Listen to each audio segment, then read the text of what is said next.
I saw a post by Dr. Santo Calerico that got my attention that I want to kind of share with us today. Jesus didn't pay your debt of sin. He canceled it. He canceled it. Now that one thing makes a big change in what we have believed, perhaps in the religious church system, as I call it. So here's a problem. Most of the Christian churches teach that Jesus died to pay your debt of sin to God. Let me say it again.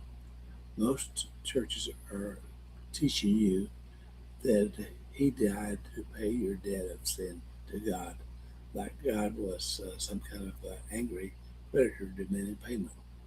But here's the thing, the Bible never actually says that, not even once. So, what does the Bible say? Let's look at it from what Paul actually said. Blessed is the one whose sin the Lord will never, will never count against them. Romans 4:8, New International Version.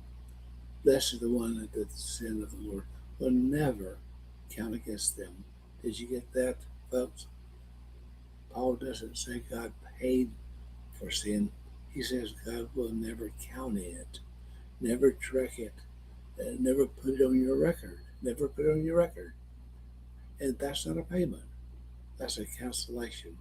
That's not a payment. That's a cancellation. So how many people does this apply to? It's just a lucky few? No. God was reconciling the world. God was reconciling the world to Himself in Christ, not counting people's sins against them. That's, that's 2 Corinthians 5:19 of the New International Version.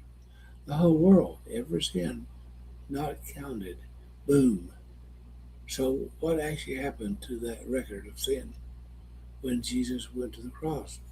What happened? Well, let's look at that. What happened? Well, He counts the record of debt that stood against us with His legal demands. This He set aside and led to the cross. This is out of Colossians 2:13 and 14. Colossians 2:13 and 14.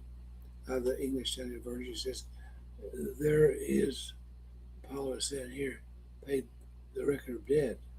He doesn't say that. He says, Jesus canceled it. Let me get that across. That's the message. He says Jesus canceled it, nailed it to the cross, and destroyed it completely. Destroyed it completely. Think about what that means. When you pay a debt, the debt exists and you settle it. But when you cancel a debt, it's gone, wiped out, completed, deleted, like it never existed in the first place. That is what the debt of Jesus is really about. Not payment, not cancellation. And that's what changed everything. Folks, this is a wonderful message that I got gleaned from Dr. Santo Clerico, my friend from Australia. So I'm saying to you, we're free. And when you're free, you're free indeed, then that's how you act. Act who you are. And who you are, we're free people because Jesus counseled. He didn't just pay your debt, He counseled it. And that one thing makes a great difference. So as anything instead do, just say, we'll be blessed, folks, today. Why? Because you already are. According to Ephesians 1:3.